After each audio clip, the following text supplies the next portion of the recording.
सलाम अलैकुम। Welcome to my channel Kashaf voice पुरस्कार कहानियाँ। कहानी शुरू करने से पहले आप सबसे गुजारिश है मेरे चैनल को सब्सक्राइब करें, बेल आइकन को क्लिक करें ताकि मेरी नई आने वाली वीडियोस का नोटिफिकेशन आपको मिल सके। शुक्रिया। चलते हैं कहानी की तरफ। नाजरीन, आप लोग कैसे हैं? और अल्लाह ताला आप सबको अपने हिफ्ज़-ओ-मान में रखे, आमीन। ये कहानी लखनऊ के एक आबादी गांव भैंसपुरा से ताल्लुक़ रखती है, जहां पर नाग देवता का बहुत बड़ा मंदिर है। यहां के ज़्यादातर हिंदू नागों की पूजा करते हैं। जानवर कोई सा भी हो, वो इस वक्त तक इंसान को नुकसान नहीं पहुंचाता जब तक कि इसको खुद अपनी जान का ख़तरा ना हो। ख़ास तौर पर सांप इस वक्त तक नुकसान नहीं पहुंचाता जब तक कि हम इस पर हमला ना करें या वो हमारे पैर के नीचे ना जाए। अगर सांप को रास्ता दे दिया जाए तो वो खुद चला जाता है।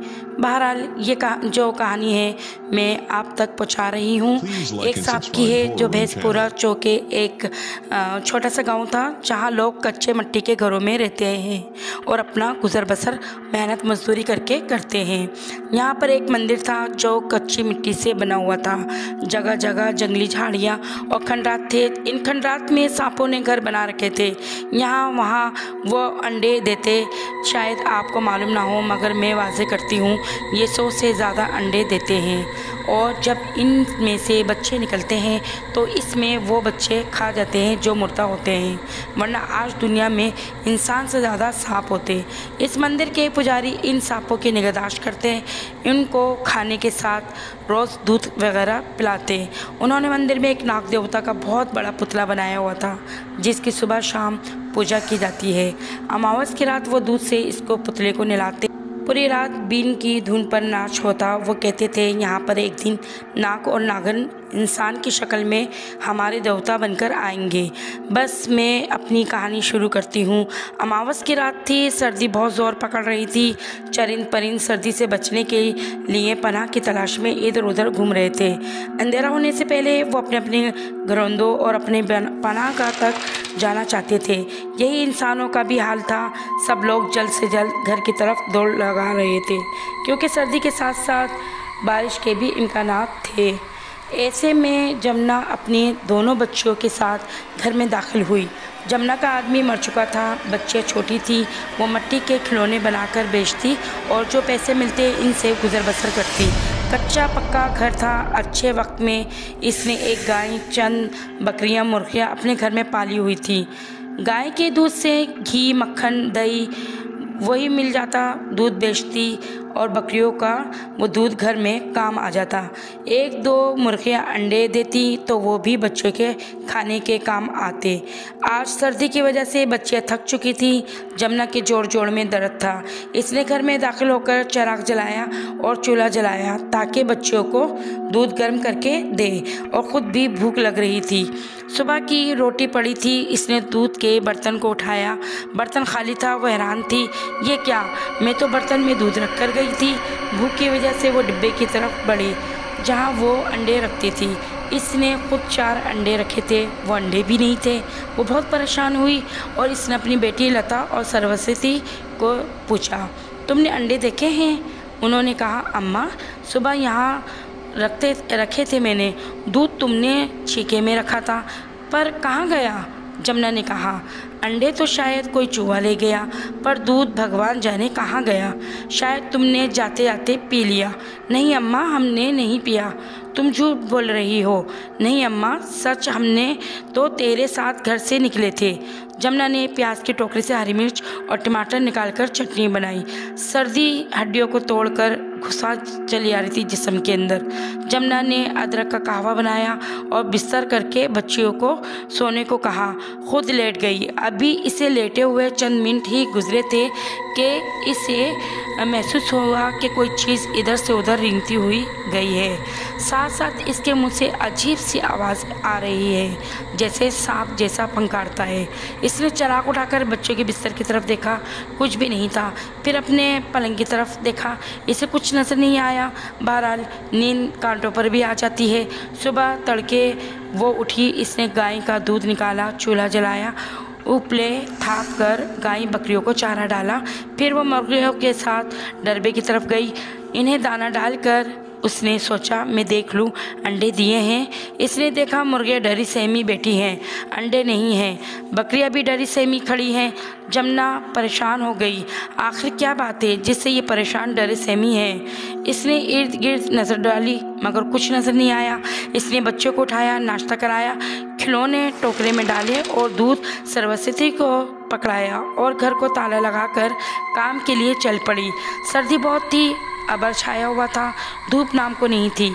दूध घरों में देकर वो मंदिर के सामने चादर बिछाकर बैठ गई और सदा लगाने लगी, खिलौने ले लो काके खिलौने, काके खिलौने ले लो, काके खिलौने ले लो।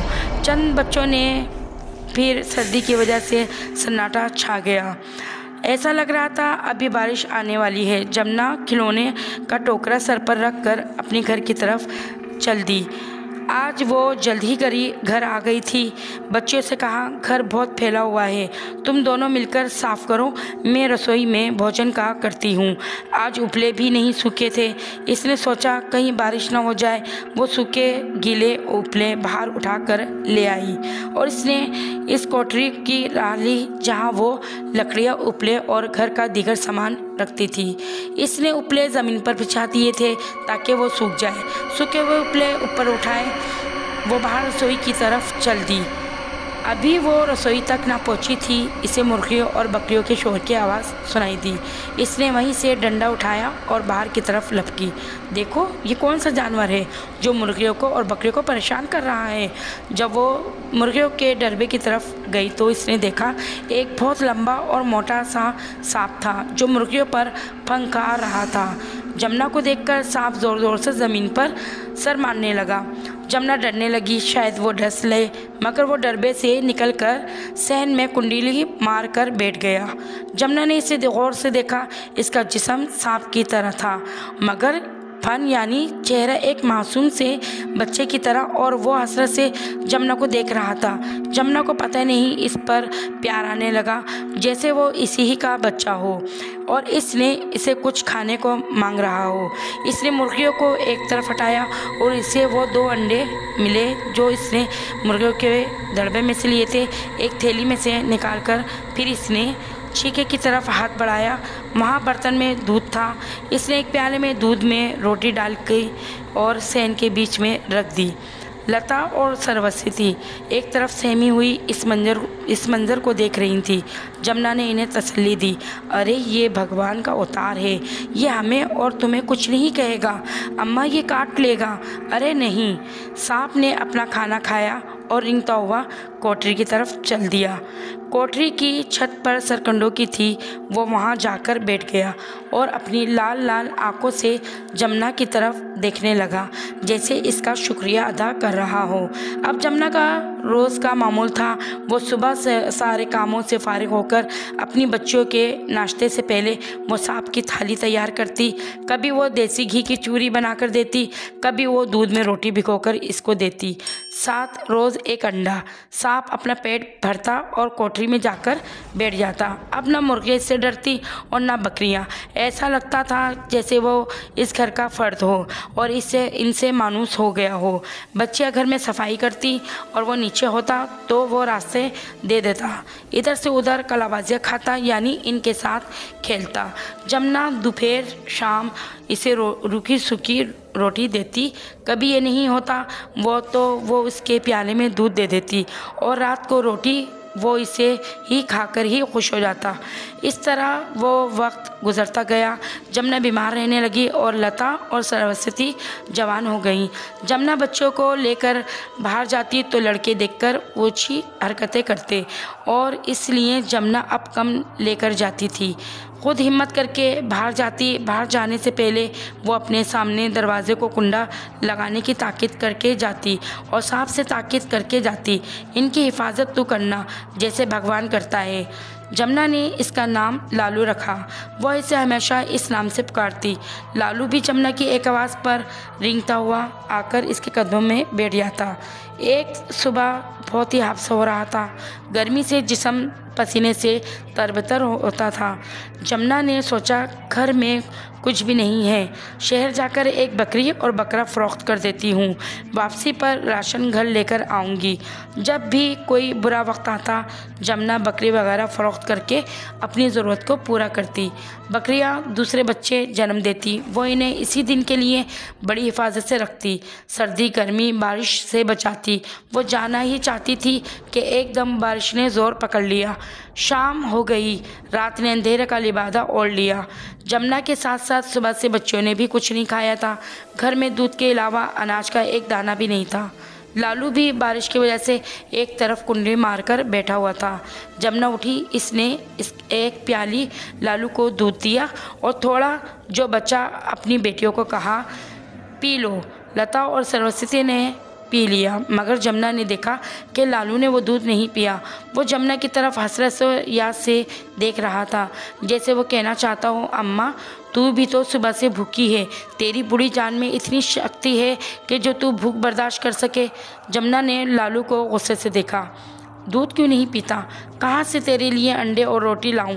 तेरे बड़े नखरे हैं, तू चला जा बाहर, तुझे बहुत सी चीज़ें खाने को मिल जाएंगी। मेरा कोई कमाने वाला थोड़ी है, पता नहीं ये बरसात कब बंद होगी। मेरी बकरियां और गाय भी भूखी हैं, मैं इनके लिए घास फूस भी नहीं लाई। भगवान मैं क्या करूं? काश मेरा कोई बेटा ही होता जो मेरी मदद करता। ये कहकर वो फूट फूट कर रोने लगी। लता और सरस्वती भी रोने लगी। इसी वक्त बिजली बड़े ज़ोर से गरजी। लता और सरस्वती डर के मारे माँ से लिपट गईं। आज जमुना भी डरी हुई थी, इतनी ख़तरनाक बिजली कभी नहीं देखी थी। घबरा कर इसने लालू की तरफ देखा, मगर ये क्या? इसने देखा कि लालू एक लड़के के रूप में खड़ा इसकी तरफ देखकर मुस्कुरा रहा है। ये देखकर जमुना सकते में आ गई। जब इसे होश आया इसने देखा कि लालू फिर इसी सांप के रूप में है और वो बाहर से इनकी तरफ से दीवार पर रेंगता हुआ बाहर की जानिब जा रहा है। जमुना इसे जाता हुआ देखती रही। बादल बहुत ज़ोर से गरज रहे थे। जमुना ने हिम्मत की और लता और सरस्वती से कि ये हमें बकरियों को कोठरी में बांधना चाहिए, कहीं बारिश की तेज़ी की वजह से बकरियों को कुछ ना हो जाए। लता और सरस्वती ने बकरियों और गाय को छपरे में बांधा। ये सब करके वो फिर से कमरे के अंदर आकर लेट गईं। चिराग की लो भी धीमी पड़ रही थी, शायद चिराग में भी तेल ख़त्म हो गया था।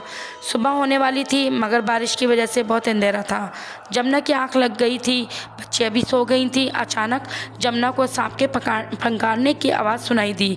वो सहम सी गई और वो अंधेरे में बच्चों को कोई नुकसान ना पहुँचाए। मगर ये क्या?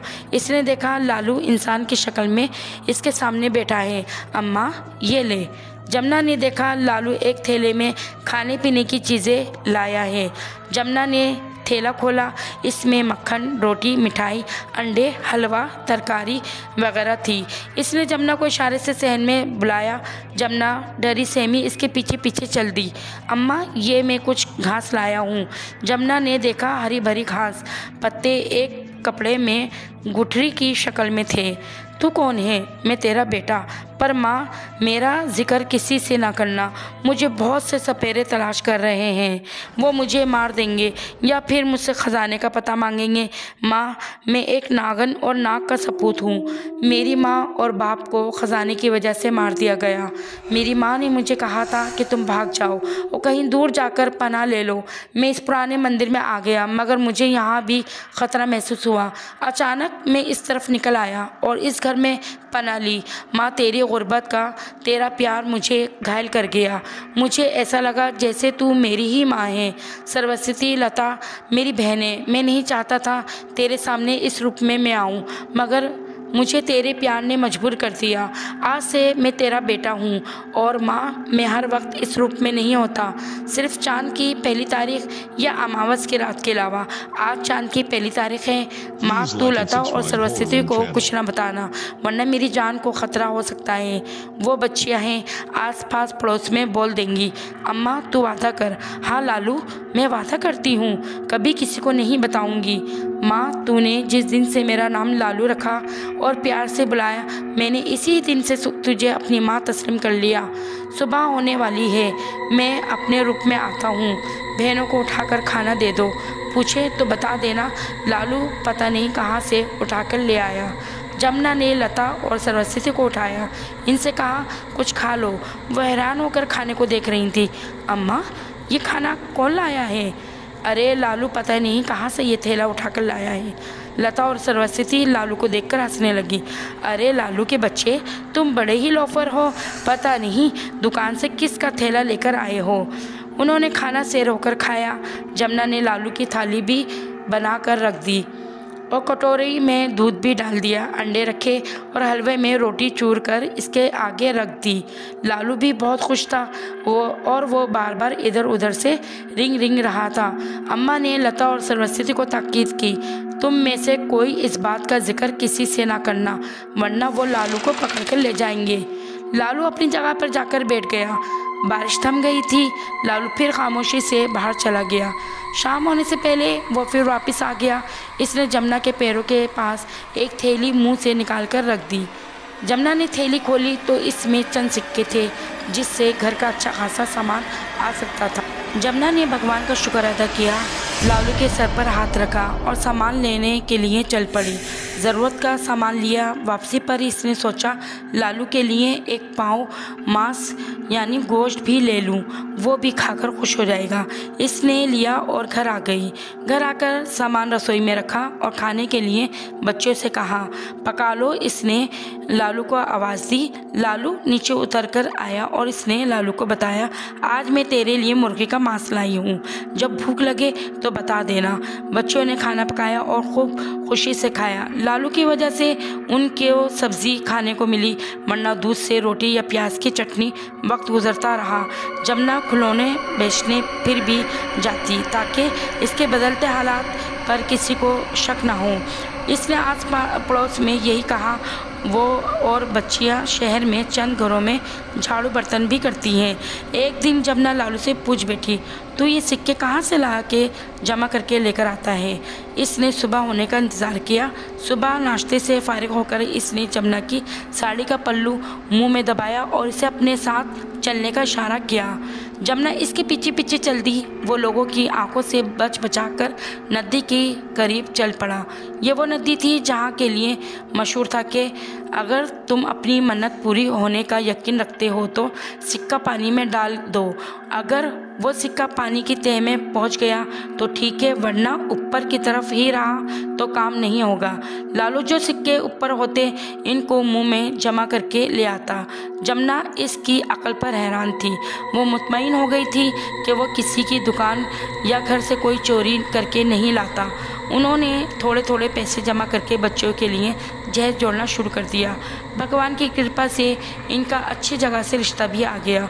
दोनों भाई थे, दोनों हलवाई की दुकान पर काम करते थे। खैर से शादी के दिन करीब आ गए। जमुना का कोई नहीं था, बेटियों के सिवा वो उदास थी। बेटियों की जुदाई से दूसरे उसे जेवर की भी फिक्र थी। वो हर बात लालू से कहती।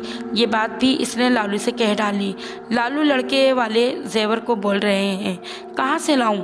लालू शाम को एक पोटली मुंह में दबाए चला आया। अरे ये क्या है?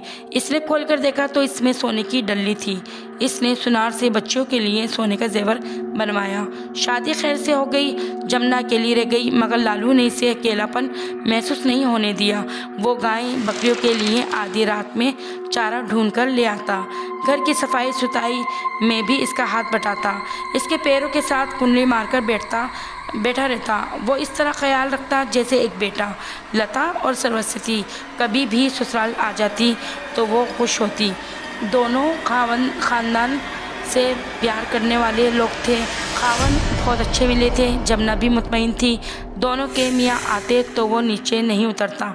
वो कहते थे, अम्मा तू भी घर को बेचकर हमारे पास आ जा। तू अकेली कब तक इस घर में रहेगी? तो वो कहती, नहीं, मैं यहाँ खुश हूँ। मेरे डगर है, मेरा घर है, मेरी हर चीज़ है। ठीक है, तेरी मर्ज़ी। वक्त गुजरता गया। लता ने एक बेटी और सरस्वती ने बेटे को जन्म दिया। जमुना बहुत खुश थी। इसने आस पड़ोस में मिठाई तकसीम की। बेटियों के ससुराल भी टोकरा मिठाई का भेजा और संदेशा दिया कि वो बच्चों की खुशी अपने घर में करेगी। जमुना ने नान को बुलाया। मीठे चावल सब्जियों का पुलाव बनाने के लिए कहा। इसने लालू से कहा, तेरी बहनों की बच्चों की छठी दे रही हूँ, तू भी इन बच्चों की लंबी उम्र की दुआ करना। सुबह से ही जमुना के घर में रौनक लगी हुई थी। ढोलकी पर गाने गाए जा रहे थे। जमुना झूम झूम कर गाने में नाच रही थी। खाने और मिठाई की खुशबू घर में फैल रही थी। पता नहीं लालू कब चुपके से उतरा और छुप छुपा कर नाली के ज़रिए बाहर निकल गया। रस्म रवाज शुरू हो गए। लड़कियां बालियां खूब शोर मचा रही थी, शोर शराबा कर रही थी। बच्चे माँ की गोद में चहक रहे थे। हर तरफ खुशियाँ रक्सा थी।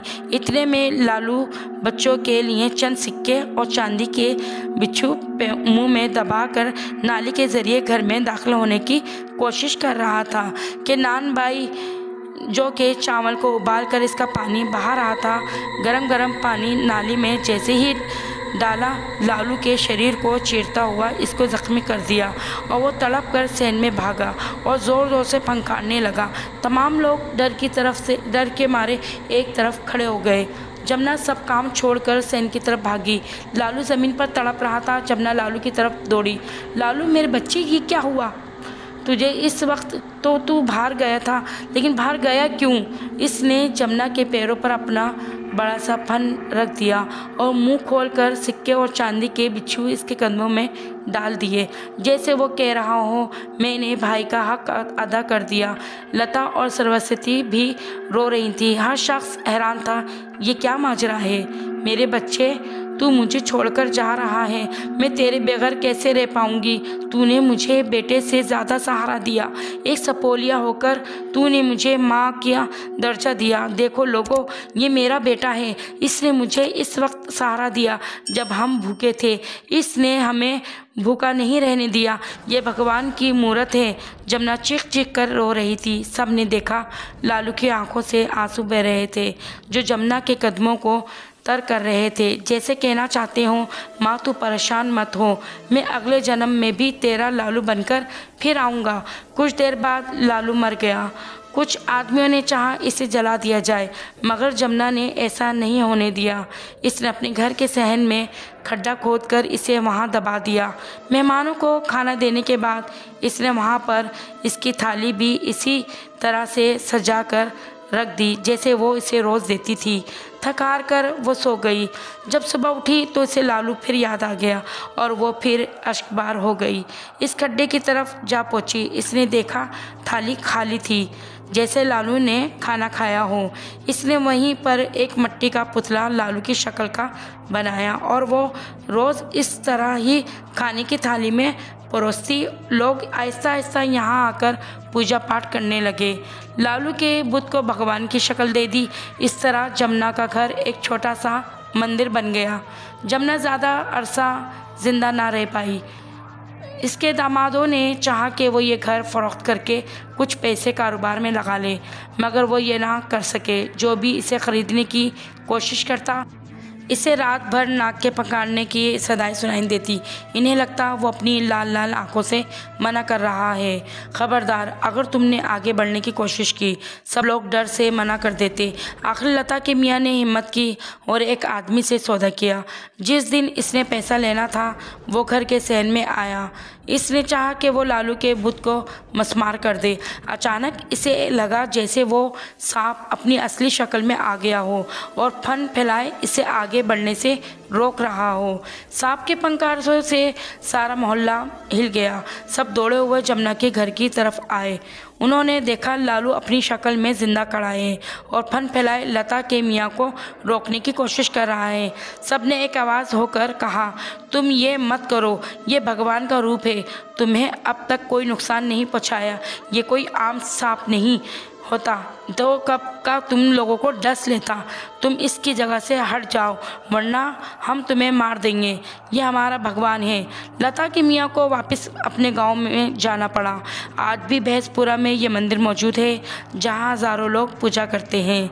आज इस मंदिर का नाम राजा मंदिर के नाम से मशहूर है।